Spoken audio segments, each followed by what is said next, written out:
Smart chemistry YouTube channel. तो आज के इस लेक्चर में हम बात करने वाले हैं पायरोलाइसिस ऑफ एसिटाल्डिहाइड, या फिर मैं इसको बोल दूं काइनेटिक्स काइनेटिक्स ऑफ एसिटाल्डिहाइड। तो चलिए वीडियो को स्टार्ट करते हैं। सबसे पहले आते हैं कि एसिटाल्डिहाइड, इसके जनरल फॉर्मूले पे इसकी स्ट्रक्चर क्या होती है। तो ये मेरे पास एसिटाल्डिहाइड है, इसका मैं नोमेनक्लेचर करूं तो एथेनिल,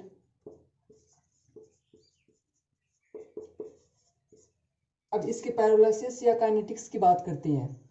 जब मैं एसिटाल्डिहाइड का पायरोलाइसिस हीट की प्रेजेंस में करवाता हूं तो मेरे पास मेथेन गैस मेन प्रोडक्ट के रूप में प्राप्त होती है। जैसे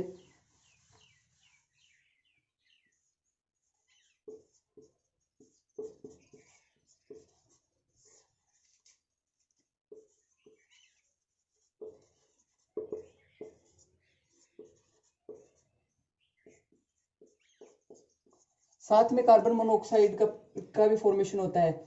यहाँ से ये बॉन्ड ब्रेक होगा, यहाँ से ये बॉन्ड ब्रेक होगा, ये रेडिकल बनेगा, इसके साथ हाइड्रोजन ऐड हो जाएगा और मेथेन गैस का फॉर्मेशन, और यहाँ से कार्बन मोनोऑक्साइड का फॉर्मेशन। तो अब बात करते हैं इसके मैकेनिज्म की कि कौन सी मैकेनिज्म के थ्रू मेथेन का फॉर्मेशन होता है। इसकी मैकेनिज्म जब देखते हैं तो उसमें 3 स्टेप्स आती हैं। जो पहली स्टेप है वो है चेन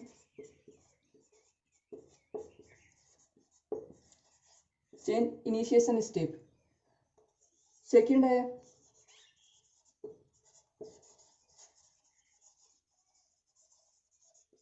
चेन प्रोपेगेशन स्टेप, और जो थर्ड है वो है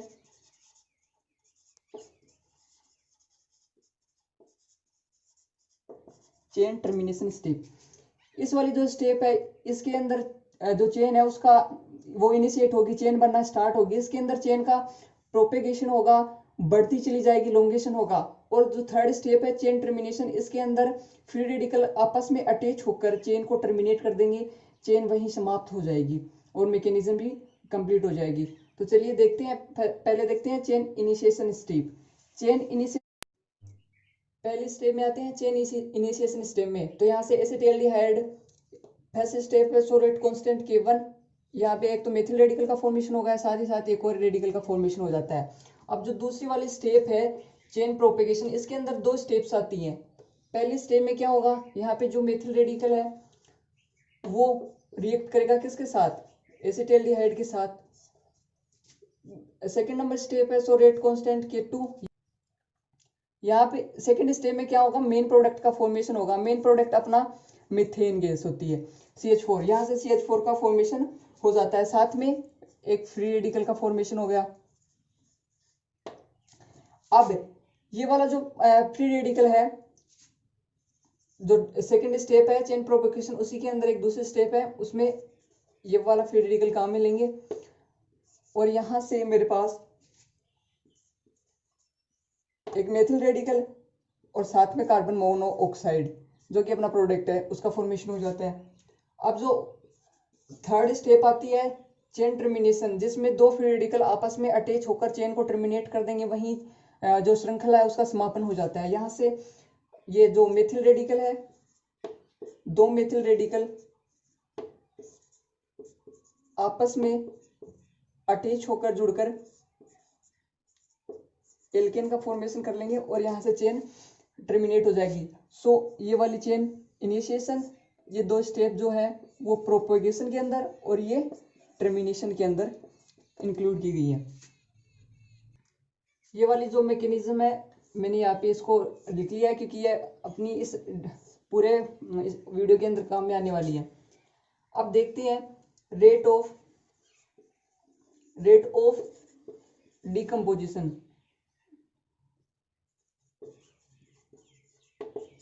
rate of decomposition of acetaldehyde.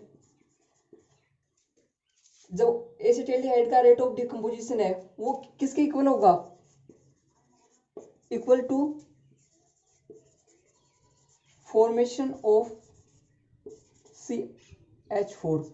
जो मीथेन का फॉर्मेशन है वो डिकम्पोजिशन एसिटाल्डिहाइड के इक्वल होगा।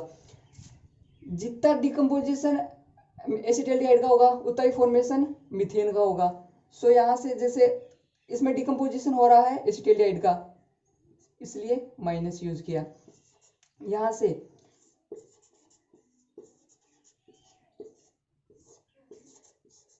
किसके इक्वल होगा, प्लस, क्योंकि यहाँ पे फॉर्मेशन हो रहा है।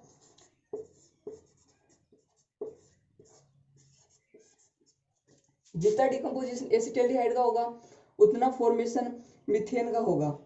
अब मैं बात करूं यहां से एसिटिल्डिहाइड के डिकम्पोजिशन की। सो हमारा मेन प्रोडक्ट कौन से स्टेप में बन रहा था, सेकेंड स्टेप में। यहां से इसके लिए रेट कांस्टेंट K2 और ये रेडिकल, यहां से ये एसिटिल्डिहाइड। तो एसिटिल्डिहाइड के डिकम्पोजिशन के लिए हमारे पास ये इक्वेशन आती है। अब हमें पता है कि rate of decomposition of acetaldehyde equals to rate of formation of methane. तो यहां से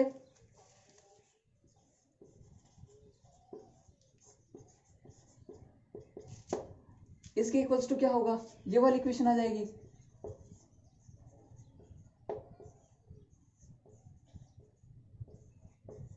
इसे देते हैं हम इक्वेशन फर्स्ट।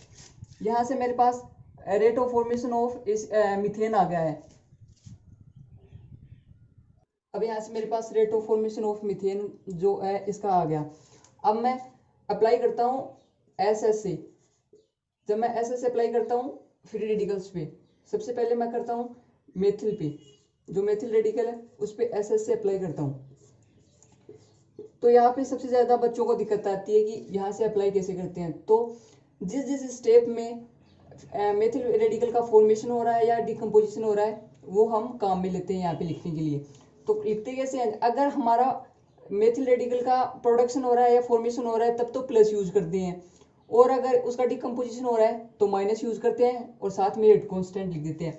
फर्स्ट स्टेप में मेथिल रेडिकल है तो यहाँ से K1, यहाँ से इसका प्रोडक्शन फॉर्मेशन हो रहा है, सो प्लस चार्ज, साथ में सिंपल सी बात मान लीजिए भैया, इसे बेसिक समझ लीजिए कि एरो के जो लास्ट में होता है या जिसे हम रिएक्टेंट मॉलिक्यूल या स्पीशीज के रूप में काम लेते हैं वो ब्रैकेट के अंदर लिखा जाता है।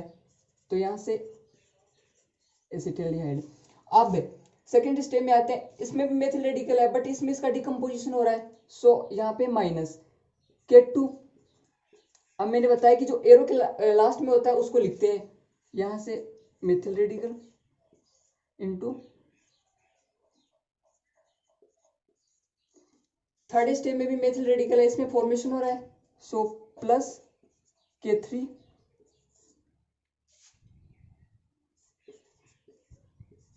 फोर्थ स्टेप के अंदर जो मेथिल रेडिकल है उसका डिकम्पोजिशन हो रहा है मीथेन के अंदर, सो माइनस K4 और ये मेथिल रेडिकल, यहाँ पे दो मेथिल रेडिकल है, सो यहाँ पे स्क्वायर आ गया।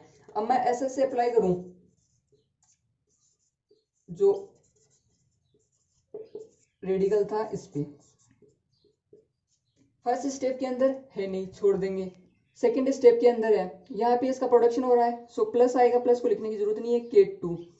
अब जो एरो के पीछे होता है उसे लिखते हैं हम, तो मेथिल रेडिकल साथ में एसिटिल्डिहाइड। थर्ड स्टेप में है, थर्ड स्टेप में इसका डिकम्पोजिशन हो रहा है, माइनस K3 और ये रेडिकल। फोर्थ स्टेप में है नहीं तो छोड़ देंगे। ये वाली इक्वेशन आ गई 2 और ये वाली इक्वेशन 3। अब एडिंग इक्वेशन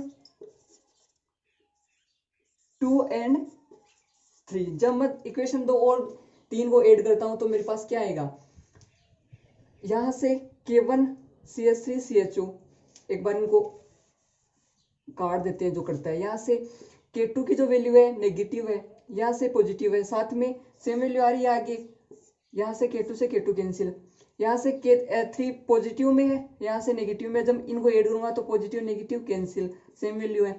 अब मेरे पास बचा क्या, K1 और एसिटिल्डिहाइड, यहाँ पे K4। अब नेक्स्ट स्टेप में क्या होगा, मेरे पास बचा है K1 माइनस K4,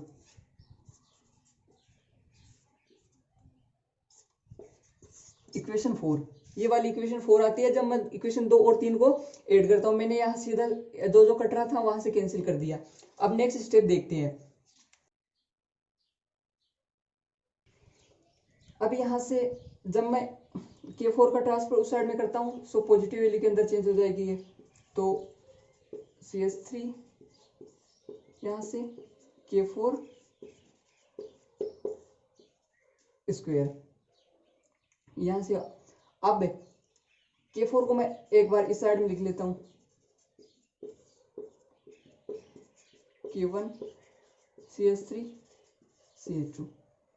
अब यहाँ से मुझे जो मेथिल रेडिकल है उसकी वैल्यू निकालनी है, सो K4 को इस साइड में ट्रांसफर करता हूँ। यहाँ से मेथिल रेडिकल का स्क्वायर K1 अपॉन K4 साथ में।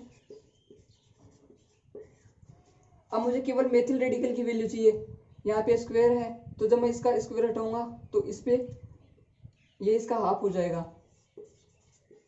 यहाँ से हम अंडरूट ना करके इसका हाफ कर देंगे, सो ये यहाँ से हाफ हो गया, साथ में ये भी हाफ। ये वाली इक्वेशन आती है 4। अब इक्वेशन 4 से मैं मेथिल रेडिकल की जो वैल्यू है वो इक्वेशन फर्स्ट में पुट करता हूँ। इक्वेशन फर्स्ट क्या थी मेरे पास,